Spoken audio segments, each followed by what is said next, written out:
الرحمن الرحیم الحمد للہ رب العالمین وصلی اللہ علی نبینا محمد وعلی آلہ واصحابہ اجمعین۔ آج رمضان المبارک 1432 کی پہلی تاریخ ہے۔ تمام مسلمانوں کے لیے یہ مہینہ مبارک ہو۔ اللہ تبارک و تعالیٰ نے اس مبارک مہینے کو بڑی عظمت اور بڑی فضیلتوں سے نوازا ہے۔ بڑے ہی خوش قسمت ہیں وہ لوگ جو اس مبارک مہینے کو پا لیتے ہیں، اور بڑے ہی خوش قسمت ہیں وہ لوگ جو اس مبارک مہینے کو پا کر اس مبارک مہینے کا حق ادا کرتے ہیں۔ اسی کے ساتھ ساتھ بڑے ہی بدقسمت ہیں وہ لوگ جو بار بار اس مہینے کو پاتے ہیں اور اس مہینے کی قدر وہ نہیں کرتے۔ اس مبارک مہینے کو اللہ تبارک و تعالیٰ نے تمام مہینوں پر فضیلت بخشی ہے۔ اس مبارک مہینے کے احترام میں اللہ تبارک و تعالیٰ پہلی ہی رات کو جنت کے تمام دروازوں کو کھول دیتا ہے اور جہنم کے تمام دروازوں کو بند کر دیتا ہے۔ شرکس شیطانوں اور بدمعاش جنوں کو اللہ تبارک و تعالیٰ جکڑ دیتا ہے۔ اللہ تبارک و تعالیٰ اپنے فضل اور کرم سے ہر روز، خاص طور پر ہر رمضان کی ہر شب کو ایک ندا دینے والے کو حکم دیتا ہے کہ وہ پکارے کہ اے بھلائی کرنے والے آگے بڑھ اور اے برائی کرنے والے برائی سے رک جا۔ ساتھیوں، اس مبارک مہینے کی آمد پر بار بار ہم اور آپ ہر مہینے، ہر سال اس مبارک مہینے کی فضیلت، اس کی اہمیت، اس مبارک مہینے میں روزہ رکھنے کی کیا فضیلت ہے، دعا کرنے کی کیا فضیلت ہے، ساری باتیں ہم سنتے رہے ہیں۔ بلکہ ہم یہ سمجھتے ہیں کہ یہ ساری باتیں لوگوں کے کان سنتے سنتے بہت سے لوگوں کے کان اکتا گئے ہوں گے، لیکن اصل مسئلہ یہ نہیں ہے کہ یہ باتیں بار بار کہی جا رہی ہیں۔ اصل مسئلہ یہ ہے کہ اس مبارک مہینے کی آمد پر آیا ہم نے اپنی زندگی کے اندر کوئی تبدیلی کی کہ نہیں کی؟ آیا ہم نے اس مبارک مہینے کی آمد پر اپنا محاسبہ کیا کہ نہیں کیا؟ محاسبہ یعنی اپنا حساب لگایا، اپنے ماضی پر نظر رکھی، اپنے حال کے بارے میں سوچا کہ آخر اب تک ہم کیا کرتے رہے، ہمیں کیا کرنا چاہیے۔ ساتھیوں، انسان کی زندگی میں بہت سے ایسے حادثات آتے ہیں، واقعات آتے ہیں، دن آتے ہیں، موڑ آتے ہیں کہ انسان کو اس کے اوپر غور کرنا اور سوچنا چاہیے۔ ذرا سوچیں، ابھی آپ لوگ جنازے کی نماز سے فارغ ہوئے، واللہ یہ سوچنے کی بات ہے۔ ابھی آپ لوگ جنازے کی نماز سے فارغ ہوئے ہیں اور ہماری اور آپ کی طرح کلمہ پڑھنے والے مسلمان ہی کا ایک جنازہ ہے۔ ہماری اور آپ کی طرح صحت اور عافیت میں ڈوبے ہوئے ہی ایک انسان کا جنازہ ہے جو گاڑی چلا رہا تھا۔ ذرا سوچیں یہ کس قدر محرومی ہے۔ اگر اپنے ماضی کا اس نے حساب نہ لگایا ہوگا کہ رمضان آنے میں ابھی چند گھنٹے بھی نہیں باقی ہیں، رمضان کا مہینہ چند گھنٹے بھی نہیں باقی ہیں کہ وہ اس رمضان کی خیر اور برکات سے محروم ہو جا رہا ہے۔ مغرب سے پہلے کچھ یہیں آپ کے قریب عبدلیہ جانے والے روڈ کے اوپر ایکسیڈنٹ ہوتا ہے جس کے جنازے کی نماز آپ نے پڑھی ہے، اور کچھ لوگ اس میں ایسے ہیں جو ہمارے اور آپ کے ملکوں ہی کے رہنے والے ہیں، وہ موت اور زندگی کی کشمکش کے اندر ہاسپٹل میں پڑے ہوئے ہیں۔ کل اگر آپ لوگ ہاسپٹل میں گئے ہوئے تو دیکھے ہوتے کہ اس وقت لوگوں کے چہرے کے اوپر، ڈاکٹر ہیں یا نرس ہیں، کس قسم کی پریشانی اور ہوائیاں چھائی ہوئی تھی، لوگ کتنے پریشان تھے کہ ایک ساتھ تھوڑے ہی دیر کے اندر دو گاڑیاں آپس میں ٹکراتی ہیں جس میں سے ایک آدمی فوراً اس دنیا سے رخصت ہو جاتا ہے۔ ساتھیوں، اگر سوچیں اگر اس کی جگہ ہم ہوتے تو کیا ہوتا، اگر اس کی جگہ آپ ہوتے تو کیا ہوتا؟ تو یہ اللہ تبارک و تعالیٰ کی کتنی عظیم نعمت ہے ساتھیوں کہ اللہ تعالیٰ نے اس مبارک مہینے کے اندر آپ کو اللہ نے زندگی دی ہے۔ آپ کا شمار مردوں میں نہیں ہو گیا۔ جو لوگ آج سے مہینہ، 2 مہینہ، 3 مہینہ، 6 مہینہ، 7 مہینہ، 9 مہینہ 11 مہینہ پہلے مر گئے، ان کی بات تو چھوڑ دیجئے، ابھی کل کی بات لیجئے آپ۔ اللہ نے آپ کو زندگی دی ہے کہ اللہ نے آپ کا شمار مردوں میں نہیں کیا، اس مبارک مہینے کے دن اور راتوں کو آپ نے پایا اور پا رہے ہیں۔ اسی کے ساتھ ساتھ اللہ تعالیٰ نے آپ کو صحت دی ہے۔ کل ہی کے ایکسیڈنٹ ہونے والے میں کچھ لوگ ایسے ہیں جو اپنے ہاتھ سے نہ کھا سکتے ہیں نہ اپنے ہاتھ سے پی سکتے ہیں، نہ ہی وہ چند گھنٹے بھوکے رہ سکتے ہیں۔ اللہ تعالیٰ نے آپ کو یہ نعمت دی ہے کہ اللہ تعالیٰ نے آپ کو صحت بخشی ہے۔ اللہ تعالیٰ تو اللہ تعالیٰ نے آپ کو نعمت بھی، زندگی بھی دی ہے، اللہ نے آپ کو صحت بھی دی ہے، اور اللہ تبارک و تعالیٰ نے آپ کو موقع بھی دیا ہے۔ یہ تینوں چیزیں اللہ تعالیٰ نے آپ کو عنایت فرمائی ہیں۔ یہ تینوں اللہ تعالیٰ کی نعمتیں اس رمضان المبارک میں جو آپ کو ملی ہیں، اللہ تبارک و تعالیٰ قیامت کے دن آپ سے سوال کرے گا کہ آیا اس نعمت کا تم نے کہاں تک شکریہ ادا کیا؟ ثم لتسألن یومئذ عن النعیم، پھر قیامت کے دن تم سے اللہ تعالیٰ نعمتوں سے متعلق سوال کرے گا۔ اور اسی چیز پر متنبہ کرتے ہوئے اللہ کے رسول صلی اللہ علیہ وسلم نے ارشاد فرمایا، جیسا بخاری شریف میں روایت ہے، نعمتان مغبون فیہما کثیر من الناس، دو نعمتیں لوگوں کو ایسی ملی ہیں جن کے بارے میں لوگ بہت ہی غفلت اور بہت ہی بھول میں ہیں، ان نعمتوں کا شکریہ نہیں ادا کرتے۔ الصحت والفراغ، کہ صحت ملی ہے انسان کو اور فرصت ہے۔ سوچیں کہ یہی صحت، اس صحت کے ختم ہونے میں دیر نہیں لگتی ہے، اور نہ انسان کو مشغول ہونے میں دیری لگتی ہے۔ لہذا ساتھیو، اگر اللہ تبارک و تعالیٰ نے ہمیں اور آپ کو یہ موقع عنایت فرمایا ہے کہ اس مبارک مہینے میں ہمیں اور آپ کو صحت بھی بخشی ہے، اللہ تعالیٰ نے ہمیں اور آپ کو موقع بھی دیا ہے، تو کم سے کم اس مبارک مہینے کو ہم اور آپ ضائع نہ کریں۔ روزہ رکھ کر کے، تراویح پڑھ کر کے، دعا اور قرآن مجید کی تلاوت کر کے، استغفار کر کے، کسی بھی طریقے سے جو طریقے اللہ تعالیٰ نے ہمیں اور آپ کو اپنی قربت کے اس مبارک مہینے میں رکھے ہیں، اس کو غنیمت سمجھتے ہوئے اس مبارک مہینے کی قدر کو ہم پہچانیں، اور اسی مبارک مہینے کی مناسبت سے یہ ورقہ جو آپ کے سامنے تقسیم کیا گیا ہے، اس میں روزے کے احکام ہیں جن کا جاننا تقریباً ہر شخص کے لیے ضروری ہے۔ ان میں سے بعض چیزیں وضاحت طلب ہے، عام طور پر چیزیں واضح ہیں، لیکن بعض چیزیں وضاحت طلب ہے، لہذا ہم اس کی وضاحت آپ کے سامنے کرتے ہیں۔ دیکھیے، پہلی چیز اس کے اندر رکھی گئی ہے روزوں کے فاسد کر دینے والے کام۔ دیکھیے، یہ چیز علماء کے فتاووں سے ماخوذ ہے، اسی لیے چند الفاظ میں آپ کے سامنے ذکر کر دیا گیا ہے، ورنہ اگر اسے تفصیل سے لکھا جائے تو اس کے لیے پوری ایک مجلد، ایک جلد کی ضرورت ہے۔ علماء کے فتاووں سے ماخوذ ہے۔ پہلی چیز، روزوں کو فاسد کر دینے والے کام کون ہیں؟ ان میں سے سب سے پہلی چیز رکھا ہے ہم بستر ہونا۔ ہم بستر ہونے کا مطلب عام طور پر لوگ یہی سمجھتے ہیں، یعنی اپنی بیوی سے، میاں بیوی کے جو تعلقات ہوتے ہیں وہ قائم کرنا۔ یہ سب سے بڑی چیز ہے جو انسان کے روزے کو فاسد کر دیتی ہے، اور نہ صرف فاسد کرتی ہے بلکہ اس کے اوپر 4 احکام مترتب ہوتے ہیں۔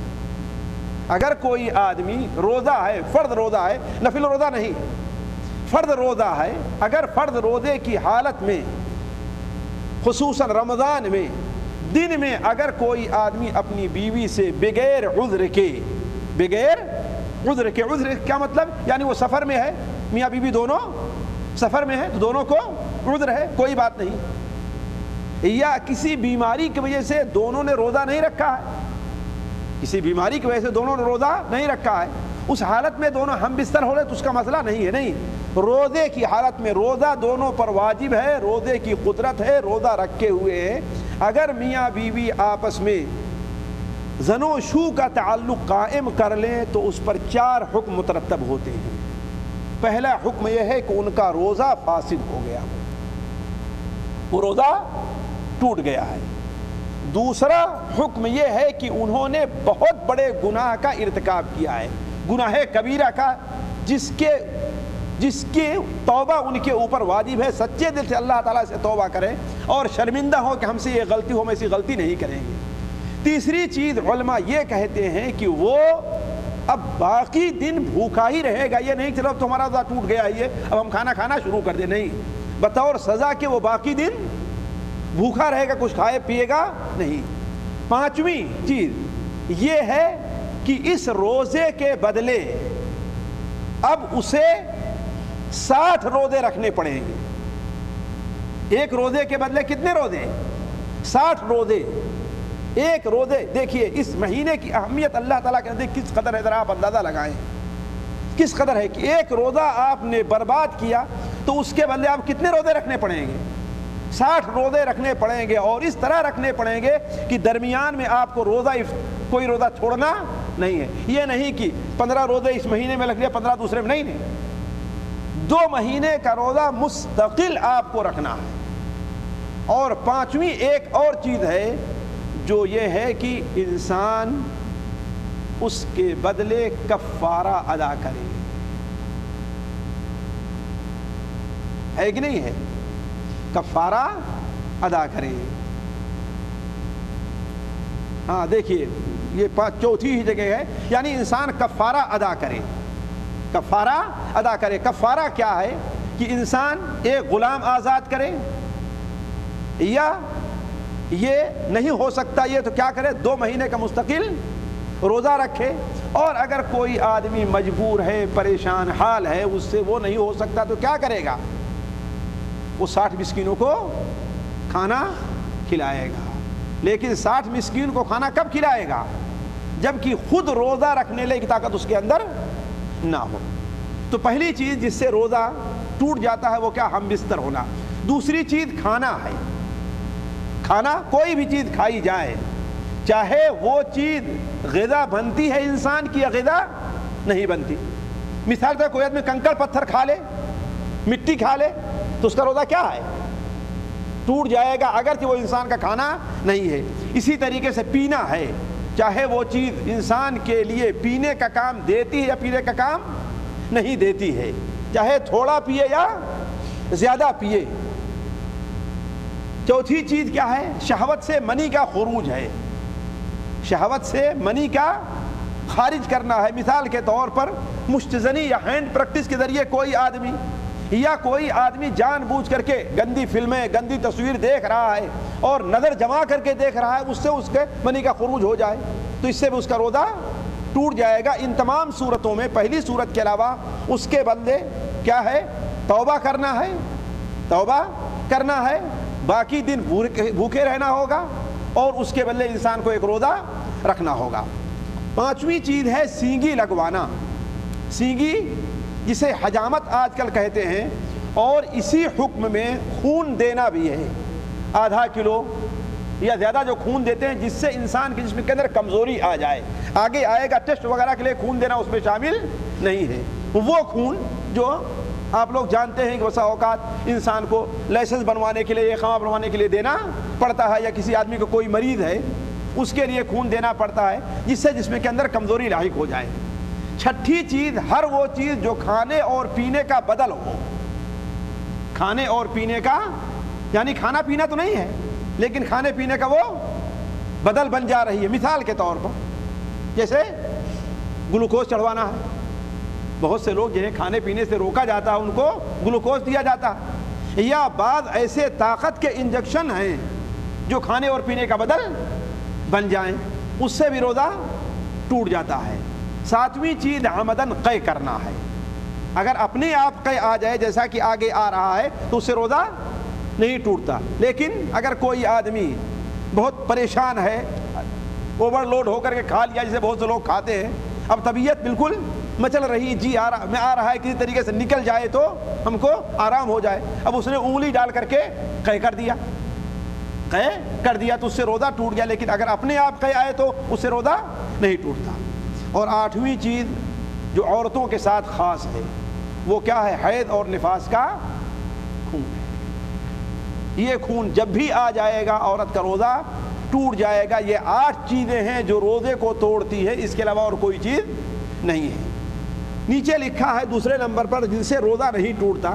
یہ اختصار کے ساتھ بات چیزیں جو وضاحت طلب ہے اس کی آپ کے ساتھ وضاحت کروں گا، اور باقی ویسے پڑھتے چلتا ہوں. اپنے آپ خون نکلنے سے روزہ نہیں ٹوٹتا، خواہ خون کم ہو یا زیادہ. جیسے نکسیر پھوٹ جائے، چوٹ لگ جائے. آج سے ہمارے خیال سے تقریباً ہوگا 23 سے 24 سال پہلے رمضان کی پہلی یا دوسری تاریخ کو یہیں پر میرا گاڑی کا ایکسیڈنٹ ہو گیا گاڑی سے. تو طے بات یہاں چوٹ لگی تھی، خون نکلا تو لوگ کہنے لگے ارے آج تو آپ کا روزہ ٹوٹ گیا. کیوں خون نکل گیا، آپ کا روزہ تو ٹوٹ گیا. نہیں، روزہ ٹوٹتا ہے اس خون سے جو آدمی اولاً اپنے قصد سے نکلوائے. چوٹ لگنے سے جو روزہ ٹوٹا اس سے خون، اسے روزہ، جو خون نکلا اس سے روزہ نہیں ٹوٹتا. مدی نکلنے سے روزہ نہیں ٹوٹتا. مدی جانتے ہیں وہ انسان کو جوش آئے کسی وجہ سے تو روزہ نہیں ٹوٹتا. احتلام یا مجرد سوچنے سے انزال ہو جائے، بس ایسے خیال آیا، بعض لوگ کمزور قسم کے ہوتے ہیں، یا رمضان میں لیٹا ہوا تھا، اسے خواب میں غسل کی حاجت پڑ گئی تو اس سے روزہ نہیں ٹوٹتا ہے. قصدن قے نہ کرے تو روزہ نہیں ٹوٹتا. بغیر قصد کے قے منہ تک آئی اور پھر اسے نگل لیا تو روزہ نہیں ٹوٹتا. دیکھیں گے منہ تک آ گئی ہے لیکن اسے نگلنا نہیں چاہیے، اس لیے کہ وہ انسان کے صحت کے لیے مضر ہے. لیکن اگر نگل لیا تو روزہ کیوں؟ اس لیے کہ منہ جو ہے وہ ایک طور پر باہر کے حصے میں ہے اور ایک طور پر اندر کے حصے میں ہے. اسی لیے منہ، آپ کے منہ میں جو تھوک وغیرہ ہے اس سے روزہ نہیں ٹوٹتا ہے نا. پانی منہ تک جائے تو اس سے روزہ نہیں ٹوٹتا. تو اندر سے کوئی چیز منہ تک آئے اور پھر اندر چلی جائے تو اس سے روزہ نہیں ٹوٹے گا. انجیکشن لینے سے روزہ نہیں ٹوٹتا. ہمارے یہاں بہت سے لوگ اس سلسلے میں جو ہے احتیاط سے کام لیتے ہیں اور بڑی تکلیفیں برداشت کرتے ہیں اس کے لیے. انجیکشن نہ تو کھانا ہے، نہ کھانے اور پینے کے حکم میں ہے، نہ کھانے اور پینے کا کام دیتا ہے، بجائے ان طاقت کے انجیکشنوں کے جو ان کا کام دے. اس لیے انجیکشن سے روزہ نہیں ٹوٹتا، خواہ رگ میں لیا جائے یا پٹھوں میں لیا جائے. داڑھ کو سن کرنے اور دانت کی بھرائی سے روزہ نہیں ٹوٹتا. دانت کو سن کرنے کے لیے جو انجیکشن دیا جاتا ہے یا دانت کو جو ڈاکٹر لوگ ہے نا بھرائی کرتے ہیں اس سے روزہ نہیں ٹوٹتا. کلی کرتے وقت اگر پانی بلا اختیار اندر چلا جائے تو اس سے روزہ نہیں ٹوٹتا، کیونکہ قصدن ایسا نہیں کیا ہے. لیکن جان بوجھ کر کے بار بار کلی نہ کرتا رہے، کچھ ہمارے منہ کے اندر جائے، اس میں تو قصد پایا گا روزہ ٹوٹ جائے گا. لیکن کچھ ہوتا ہے بسا اوقات آپ کا ارادہ نہیں تھا، آپ نے کلی کیا، دیکھا دو چار قطرے اندر چلے گئے، اس سے روزہ نہیں ٹوٹتا. دن میں کسی بھی وقت مسواک کرنے سے روزہ نہیں ٹوٹتا. البتہ اگر مسواک میں کسی قسم کا ذائقہ ہے، ذرا غور کریں گے اس پر، اگر کسی قسم کا ذائقہ ہے تو اسے نہ نکلے. آج کل جو مسواک بازار میں ملتی ہے کوئی نعنا کے ساتھ ہے کہ نہیں، کوئی قرفہ کے ساتھ ہے، ایسی مسواکیں ہیں نا مارکیٹ میں.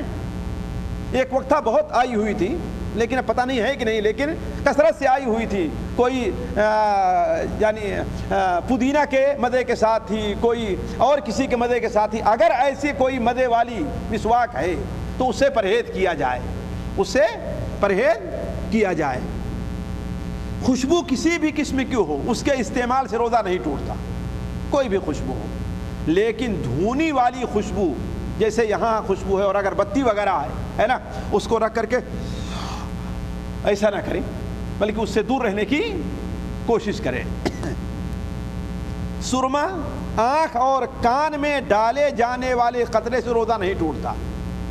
کچھ لوگ بڑا احتیاط کرتے ہیں اور پرہیز کرتے ہیں سرما وغیرہ لگانے سے. نہیں، سرما کا تعلق معدے سے کچھ ہے ہی نہیں.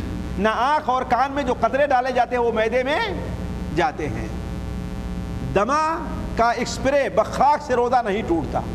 عام طور پر جن لوگوں کو دمے کی شکایت ہوا کرتی ہے وہ اگر بخاک نہ لے تو ان کو، اب آپ لوگ کہیں گے اس میں اندر تو جاتا ہے، لیکن ساتھیوں اصل میں ڈاکٹروں کی تحقیق یہ ہے کہ وہ ایک گیس ہے جو معدے تک نہیں جاتی ہے. وہ کئی چیزوں سے، وہ اس میں کچھ کیمیکل ہے، کچھ ہوا ہے، کچھ پانی ہے. پانی کا جو کی مقدار جو ہے وہ ایک قطرے سے بہت کم ہے، ایک قطرے سے ایک بار لینے بہت کم ہے. اور ظاہر بات ہے پانی کی اتنی مقدار اللہ تعالیٰ نے معاف رکھی. انسان جب کلی کرتا ہے تو کچھ منہ میں باقی رہتا، پانی نہیں باقی رہتا، وہ اندر جائے تو اس سے روزہ نہیں ٹوٹتا. اس لیے چونکہ یہ مجبوری ہے، البتہ جس کو ضرورت نہ ہو اسپرے لینے کی، برداشت ہو سکتا ہے وہ اسپرے نہ لے، لیکن اگر مجبوری ہے تو وہ لے سکتا ہے، اس سے روزہ نہیں ٹوٹے گا. بلغم اور کھنکھار سے روزہ نہیں ٹوٹتا، البتہ اگر منہ تک آ جائے تو اسے نگلنا نہیں چاہیے. پیچھے کے راستے سے دیے جانے والے انجیکشن سے روزہ نہیں ٹوٹتا. گردے کی صفائی کرانے سے روزہ ٹوٹ جاتا ہے، گردے کی صفائی کرانے سے روزہ ٹوٹ جاتا ہے. ناک میں ڈالے جانے والے قطرے سے روزہ ٹوٹ جاتا ہے. کیوں؟ اس لیے کہ اس کا تعلق آپ کے حلق سے ہے. آپ کے حلق سے ہے، آپ ناک میں ڈالیں گے سیدھے آپ کے حلق میں وہ پھر اندر جائے گا۔ البتہ اگر کوئی آدمی احتیاط کر لے کہ حلق تک نہ پہنچے، حلق تک نہ پہنچے تو اس سے روزہ نہیں ٹوٹتا۔ پرہیز بہتر ہے، ٹوتھ پیسٹ یعنی دنت منجن کے استعمال سے روزہ نہیں ٹوٹتا، لیکن اسے نگلنے سے پرہیز کرنا چاہیے۔ البتہ بہتر یہی کہ روزے کی حالت میں صرف مسواک پر اکتفا کیا جائے، لیکن کچھ لوگ ہوتے ہیں انہیں مسواک دستیاب نہیں ہے اور وہ مجبور ہوتے ہیں، نہیں اگر کرتے تو پھر دن بھر ان کی طبیعت مچلتی رہتی ہے، تو انہیں اس کی اجازت ہے کہ وہ اسے کر سکتے ہیں۔ غرغرہ کے لیے استعمال کی جانے والی دوا اگر نگلی نہ جائے تو اس سے روزہ نہیں ٹوٹتا، لیکن یہ ہے کہ انسان اس سے کیا ہے پرہیز کرے، اگر ضرورت نہیں تو اس کا استعمال نہ کرے۔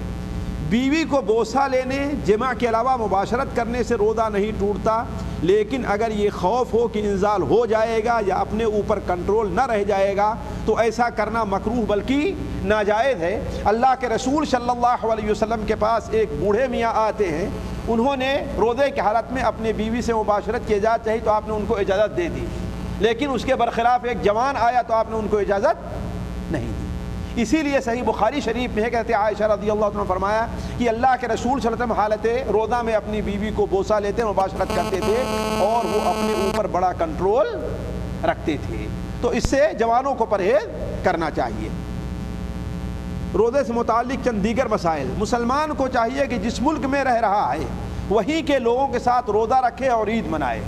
کچھ لوگ، عجیب مسئلہ ہمارے ہندوستان پاکستان کا ہے، اب نیا ہے کہ کچھ لوگ سعودیہ کے حساب سے اپنا عید مناتے، اگر پورا ملک اس پر متفق ہے تو ٹھیک ہے، اور اگر متفق نہیں ہے تو ہر ملک والے اپنے یہاں کے لحاظ سے چاند دے کر کے روزہ رکھیں اور عید منائیں۔ رمضان المبارک کے اندر دن میں احتلام سے روزہ نہیں ٹوٹتا، جیسا کہ یہ بات گزر چکی ہے۔